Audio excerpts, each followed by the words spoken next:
नमस्कार, प्रणाम दोस्तों। मैं कविता लेकर हाजिर हूँ एक छोटा सा विषय। माँ और बेटी का संबंध कब तक ज़्यादा रहना चाहिए और कब से थोड़ी दूरी बन जानी चाहिए। आज इसी विषय पर हम चर्चा करेंगे। कितनी उम्र तक अपनी बेटी को ज़्यादा इंस्ट्रक्शन दें, ज़्यादा चेतावनी दें, ज़्यादा समझा कर रखें और कब अपनी बेटी को कुछ फैसले उसके हिसाब से करने दें। आज इसी विषय पर चर्चा करूंगी आपके साथ। कैसा लगता है वीडियो कमेंट में बताइएगा और आप सभी का बहुत बहुत धन्यवाद। आपका बहुत समर्थन मिल रहा है मुझे इसके लिए। और इस पर एक छोटी सी कहानी सुनाऊंगी मैं आपको कि एक माँ तो माँ होती है और बेटी बेटी होती है। लगाव कभी ख़त्म नहीं होता है और होना भी नहीं चाहिए, क्योंकि माँ ने जन्म दिया है। माँ से बड़ा इस संसार में कोई नहीं होता है। माँ का स्थान सर्वश्रेष्ठ होता है। लेकिन एक समय होता है जब आप अपने बच्चे को अपने इशारों पर चलाएं और एक समय ये आ जाता है कि आप उनको उनके कुछ फैसले उनको खुद करने दें, जिसमें आप हस्तक्षेप ना करें तो ही ज़्यादा अच्छा होगा। जैसे एक चिड़िया अपने बच्चे को बड़ा कर देती है। जब बच्चा उड़ने सीखने लगता है तभी से चिड़िया उसका साथ छोड़ देती है और खुले आसमान में उड़ने देती है। ठीक उसी तरह से जब तक बेटी आपके घर है, जब तक बेटी को आप पढ़ा रहे लिखा रहे हैं या दुनिया के नियम सिखा रहे हैं, तब तक ही उसको आप हस्तक्षेप करिए उसके फैसले में। जिस दिन बेटी अपनी ससुराल चली गई, अपने घर में रहने लगी, तब एक माँ को उसके फैसलों में हस्तक्षेप कम करना चाहिए। अगर बेटी अच्छा फैसला ले रही है, अपने फ़ायदे के लिए ले रही है, तो आप उसे समझा सकती हैं, उसमें आप बोल सकती हैं। लेकिन अगर बेटी कोई गलत फैसला ले रही है तो आप नहीं बोल सकती हैं। आप तब तक उससे ज़्यादा लगाव रखिए जब तक आपके घर है। जिस दिन बेटी अपने घर चली गई, उस दिन से आप लगाव थोड़ा कम कर दीजिए, कम ध्यान देना शुरू कर दीजिए। सुबह शाम दोपहर दिन भर में 4 बार 6 बार फ़ोन करने की बात नहीं होती है। एक बार आप उसका हाल चाल लीजिए, एक बार उसके स्वास्थ्य के बारे में जानिए, एक बार उसके बारे में जानिए। क्योंकि जितना ज़्यादा आप उसके बारे में जानेंगी, उतना ज़्यादा उसकी ज़िंदगी जहन्नुम बनती जाएगी। क्योंकि माँ ऐसी होती है कि अगर उसके बच्चे के ख़िलाफ़ किसी ने कुछ बोला है और उस बच्चे ने बता दिया कि आप इस इंसान ने मेरे खिलाफ़ बोला है, तो माँ उसको अपना दुश्मन मान बैठती है और दुश्मनों की तरह ट्रीट करने लगती है उसके साथ। ऐसा ही ठीक सब बेटी के ससुराल वालों के लिए माँ की फीलिंग हो जाती है। बेटी तो एक बार के लिए अपने ससुराल वालों को माफ़ कर देती है, लेकिन उसकी माँ को जीवन पर्यंत नहीं माफ़ कर पाती है, क्योंकि वो माँ होती है। इसलिए आपको एक कहानी सुनाती हूँ। एक लड़की की शादी होती है, अपने ससुराल जाती है, साल भर वहाँ रहती है और रहने के साथ साथ ही उन पति पत्नी में इतना झगड़ा होने लगता है और वो सारा झगड़ा अपनी माँ को बताती है। उनके घर वालों से जो झगड़ा होता है उसके बारे में भी सब कुछ माँ को बताती है। माँ मन ही मन उस परिवार को अपना दुश्मन समझ बैठती है कि झगड़ा इस कदर दोनों का बढ़ता है कि बेटी एक दिन घर छोड़कर मायके चली आती है और माँ उसको अपने घर में बड़े प्यार से रख लेती है। दामाद लेने आता है, माँ डांट कर भगा देती है, कहती है अब मेरी बेटी कानून का सहारा लेगी और तुम लोगों को सबक सिखाएगी। अब माँ ने बेटी के कंधे पर रखकर बंदूक चलानी शुरू कर दी और परिणाम क्या हुआ कि दोनों का तलाक हो जाता है। तलाक का केस जीतने के बाद लड़की बाहर खड़ी माँ से बात कर रही होती है और उसका पति सामने आ जाता है।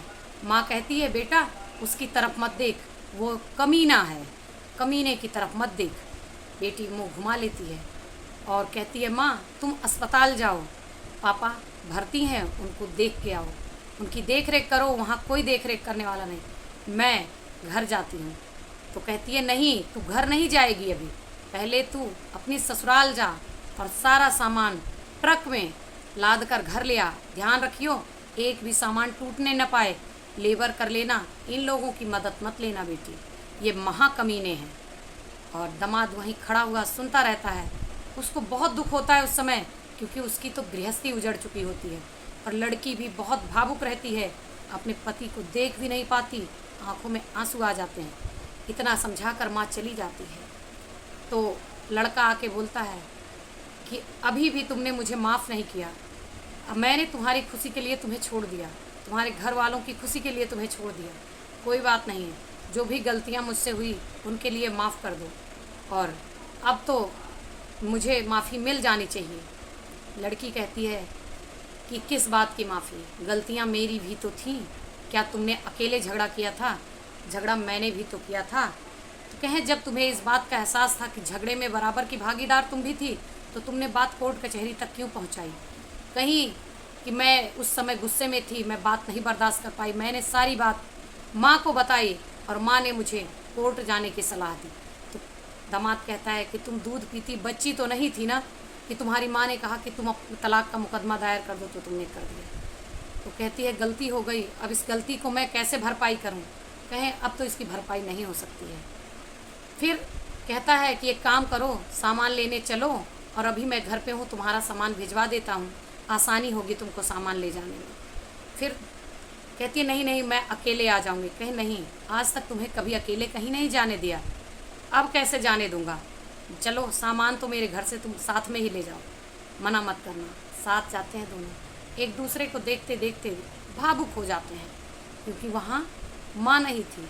माँ ने भावनाएं खत्म करने की कोशिश की थी, और दोनों एक दूसरे को भावुक देखकर भावुक हो जाते हैं। घर जाती है, सामान इकट्ठा किया जाता है, और जब ट्रक पे लादने वाली होती है तब तक उनकी माँ आ जाती है। माँ कहती है बेटा सामान जल्दी जल्दी लदवाओ। बेटी कहती है माँ मेरा सामान अब नहीं जाएगा। कहीं क्यों, इन लोगों ने मना कर दिया?